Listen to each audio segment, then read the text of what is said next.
अस्सलाम वालेकुम नाज़रीन, प्रोग्राम में खुशामदीद। हमें अपनी सिंध की फ़्लड की कवरेज को इंटरप्ट करना पड़ा और ज़रूरी भी था, क्योंकि आज जो मस्तूंग के अंदर अंदोनाक वाक़या हुआ उसका तज्ज़िया और उससे मुतल्लिक़ मालूमात फ़राहम करना मेरे ख़्याल में आज के दिन के हवाले से बहुत अहम था। बहरहाल हमारी सिंध की फ़्लड की कवरेज जारी रहेगी, वो आप देखेंगे आने वाले दिनों में।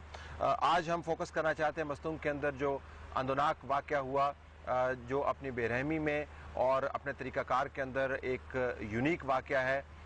बसों से ज़ायरीन को उतार के जो तफ्तान के बॉर्डर की तरफ जा रहे थे, मस्तूंग के इलाके में खड़ा करके उनको हलाक कर दिया गया और उसके बाद कातिल जो हैं वो जिस तरह पाकिस्तान में वतीरा बन गया है वहाँ से गायब हो गए। कालादम लश्कर जंगवी की जानिब से एक बयान जारी किया गया है जिसमें उन्होंने इसकी ज़िम्मेदारी कबूल की है। हम इस वाक़े का पस मंज़र भी आपके सामने रखना चाहते हैं और आपको याद दहानी करवाना चाहते हैं कि कल कराची के अंदर जो CID के एक आला अफसर के घर के ऊपर हमला हुआ एक इंतहाई पुरसकून इलाके में, उसकी भी जो ज़िम्मेदारी है तहरीक तालिबान पाकिस्तान ने कबूल की। कोयटा के अंदर वाक़यात पहले हो चुके हैं। DIG FC के घर के ऊपर होने वाला हमला भी आपके जहन में होना चाहिए, जहाँ पर ना सिर्फ बहुत सारे लोगों की जानें गई बल्कि उनकी बेगम भी इस वाक़े के अंदर शहीद हुई। इसके अलावा पाकिस्तान के तमाम इलाकों में कहीं ना कहीं बड़े पैमाने पर दहशतगर्दी होती रही है। आज मस्तूंग के इलाके के ऊपर हम फोकस कर रहे हैं। ज़रा हम बात करना चाहेंगे सईद अहमद उमरानी साहब से, जो डिप्टी कमिश्नर हैं मस्तूंग के, और ज़ाहिर है इस इलाके को इनसे बेहतर कौन जानता होगा। उमरानी साहब, बहुत शुक्रिया आज आपने हमें ज्वाइन किया। ज़रा मैं आपसे इस इलाके के अंदर जो ख़तरात हैं, जो इस किस्म के वाक़यात का मूजब बन सकते हैं, उस पर आपकी इंतज़ामी असेसमेंट चाहूँगा कि आपके ख्याल में वाक़या अनहोना है या इस किस्म के ख़तरात या ख़दशात पहले मौजूद थे? देखिए तले साहब, ये डिस्ट्रिक्ट मस्तूंग में जो है ये वाक़या जो ज़ायरीन वाला है, ये फर्स्ट टाइम हुआ इस तरह का।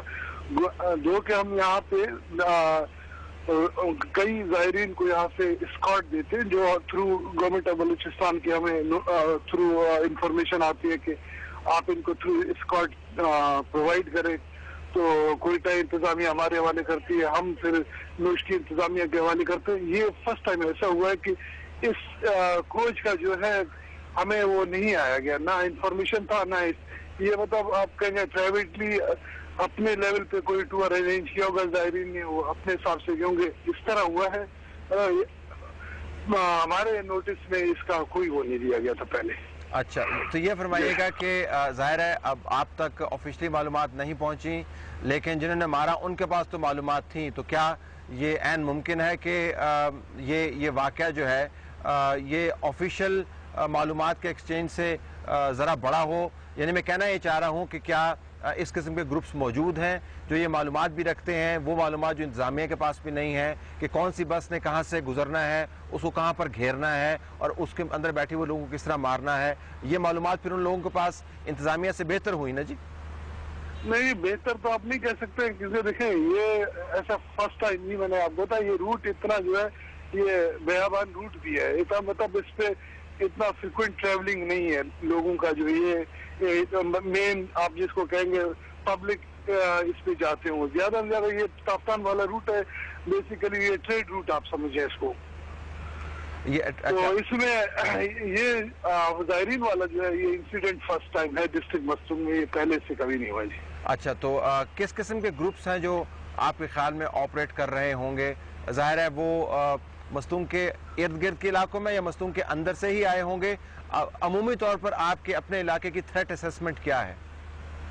लेकिन जी अभी तो हम सच मस्तूंग डिस्ट्रिक्ट तो बड़ा पीसफुल डिस्ट्रिक्ट है, इसमें इस तरह का तो कोई वैसा मतलब एलिमेंट हमें पहले नजर तो नहीं आए। एंटी स्टेट एलिमेंट तो कहीं पे भी एक्ट कर सकते हैं, ये मुमकिन है हमारे डिस्ट्रिक्ट से किया हो, मुमकिन है कि कोयटा से आए हो, मुमकिन है कि ताफ्तान वाला रूट इस्तेमाल किया हो, तो वो भी बॉर्डर नोशकी से फिर बॉर्डर ये ताफ्तान जाते हैं, ईरान की तरफ से जाते हैं। अच्छा, ये फरमाएगा कि ज़ाहिर आपकी ज़िम्मेदारी और ज़िम्मेदारी के हदूद जो हैं वो तो मस्तूंग तक हैं, लेकिन चूँकि बॉर्डर जुड़े हुए होते हैं अजला के, तो आप नज़र रखते हैं कि कौन से ज़िले से क्या ख़तरा आ सकता है। ये इलाका जिस तरह आपने फरमाया कि ये बेयाबान है और अनफ्रीक्वेंटेड रूट है, ये यहाँ पर अमूमन इतनी ज़्यादा ट्रैफिक नहीं होती है, ज़ायरीन के लिए तो बिल्कुल भी इस्तेमाल नहीं होता। लेकिन इसका दूसरा पहलू ये भी है कि जो मारने वाले हैं जाहिर है वो भी इस रूट के ऊपर चल रहे होंगे, और जिस किसी ने भी बलूचिस्तान की जो वसअतें देखी हैं उसको मालूम है कि उसके अंदर शहरों वाला मामला नहीं है। तो क्या फिर इन लोगों को वहां से भागने में मुश्किल नहीं होनी चाहिए थी? इनको कहीं पे रोकना नहीं चाहिए था? कोई चेक पोस्टों का उसका जाल क्या है मस्तूंग के इर्द गिर्द? देखिए जी, मैं आपको वही बता रहा हूँ, बलूचिस्तान का डिस्ट्रिक्ट हुआ तो मस्तूंग तो बड़ा छोटा डिस्ट्रिक्ट नजर आता है, लेकिन इसके 3 हाईवेज हैं जो हमारे लिमिटेड रिसोर्सेज होते हैं। जो ये बेसिकली लेवीज ज्यूरिसडिक्शन में आता है, तो लेवीज के पास बड़ा लिमिटेड स्ट्रेंथ है, वो हर जगह हम तो नहीं कर सकते ना। जिधर हमारे इम्पोर्टेंट की पॉइंट्स पे हम लोग नजर रखते हैं उधर हम लोग लगाते हैं। मेन एग्जिट पॉइंट है डिस्ट्रिक्ट के या एंट्री पॉइंट है, उधर हम डिप्लॉयमेंट करते हैं जी। अच्छा जी, तो ये 3 हाईवेज के एंट्री और एग्जिट पॉइंट्स पे डिप्लॉयमेंट्स हुई होंगी ना जी? मतलब मैं आपको बता रहा हूँ, मस्तूंग डिस्ट्रिक्ट को 3 हाईवेज कनेक्ट करते हैं। एक तो ये ताफ्तान वाला रूट है, एक बिल्कुल, तो वो अंदर आते हुए बाहर जाते हुए वो एरियाज तो उसके ऊपर तो चेक पोस्ट लगी होंगी ना जी? जी जी बिल्कुल है, बिल्कुल है। तो अगर इन लोगों ने एग्जिट करना मस्तूंग से तो उन्हीं 3 इलाकों से गए होंगे ना जी? नहीं, मैं आपको बता रहा हूँ, खाली मेन तो नहीं है। देखिए ना, ऑफ रूट बलूचिस्तान का ये है कि बड़ा वास्ट एरिया है। ये खाली हम लोग तो रोड वाले हिसाब को तो कवर दे सकते हैं। अभी सारी हिली एरियाज है, माउंटेन एरियाज है या मैदानी इलाके, हम हर मैदान पे तो नहीं लगा सकते। अच्छा, अब ये रूट बड़ा मतलब वाइड है, जिस तरह के हमारा आप वजीरिस्तान का बॉर्डर देख लेते हैं, पोरस बॉर्डर अफगानिस्तान बड़ा है, हम हर फुट पे तो आदमी नहीं लगा सकते जी। जरा आप ये आखिर में अगर आप ये फरमा दें कि आने वाले दिनों में क्या लाएअमल है, किस किस्म की कोऑर्डिनेशन हो रही है कातिलों को गिरफ्तार करने के लिए और किस लेवल पर हो रही है? देखिए जी, अभी तो फिलहाल इसी पे है कि हम लोग इन्वेस्टिगेट तो करेंगे। लाजमी है कि ये बड़ा इंसिडेंट है, 30 मासूम लोगों की जान ली है, तो हमें अपने पूरे इंशाल्लाह मेहनत से ईमानदारी के साथ कोशिश करेंगे कि कोई मंजिल तक पहुंचे इस केस के। कोई सस्पेशन के लश्कर जंगवी की तरफ से जो पैगाम आया है, उन्होंने इसको एक्सेप्ट की है, जिम्मेदारी फेक भी हो सकता है, जेन्युइन भी हो सकता है, इसके ऊपर कोई ऑफिशियल पॉइंट ऑफ व्यू है आपके पास? नहीं जी, मैं इस पे क्या कह सकता हूँ, वो तो अगर आदमी क्लेम करता, लाजमी अगर हम इस पे भी, इस पॉइंट पे भी अपने डिस्ट्रिक्ट में उसको इन्वेस्टिगेट करेंगे, इस पॉइंट से भी करेंगे। एंटी स्टेट एक्टिविटीज जो होते हैं, स्टेट एलिमेंट्स जो होते हैं, वो एक्टर्स से उस हिसाब में भी हम हर पॉइंट ऑफ व्यू को सामने रखेंगे, कोशिश करेंगे कि इस पे हमें बेहतर रिजल्ट मिले।